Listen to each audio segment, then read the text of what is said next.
Nakakita na ba kayo ng sumasayaw na shark? Oh? Meron bang ganun?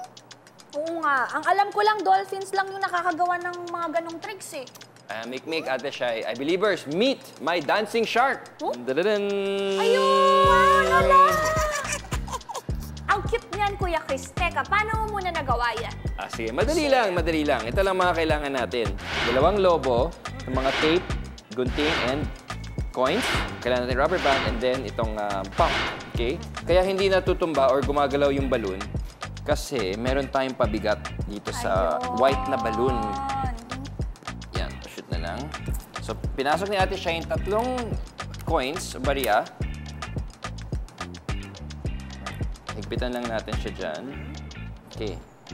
And then, ipa-flip natin. So, yung pabigat na sa ilalim, we will flip it over. Yun. Okay. Yan. So, ngayon, na-flip na natin siya. Using the pump, we will... Ayun, nasa loob na yung coins.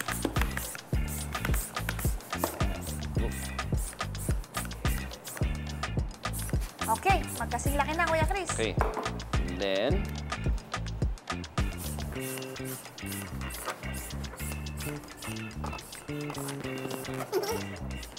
Yung blue should be a little bit bigger than the white.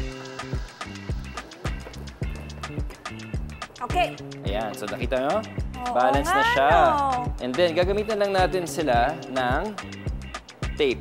And then, pwede nyo nang lagyan ng mga stick, itong mga paper ng may happy face, smiling face, sad face. Sana happy na lang. Yan. Mata.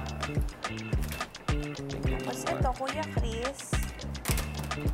Maganto, iikutan natin. Habang inihintay natin yan, dikitan na natin ng muka ang Oo, ating gawan mo mga na ng mukha ating shark. sharky.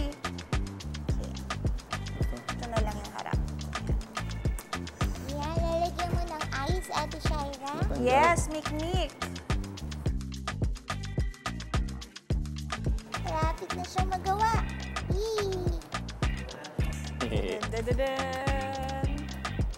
Ayan. Hey. Ayan na. bigat mabuti. Ay, asan na yung ngipin natin? And the final touch, Ito na. ang kanyang smiling face.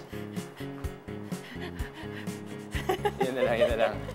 Si Baby Shark ba yan? Yay! Cute! Ayan na. Hala, cute! Ayan na, may friend na siya. Ay, believers, alam niyo ba na isa sa pinaka nakakabilib na body part ng pating o ng shark ay ang kanilang ngipin? Ngipin? Talaga, Kuya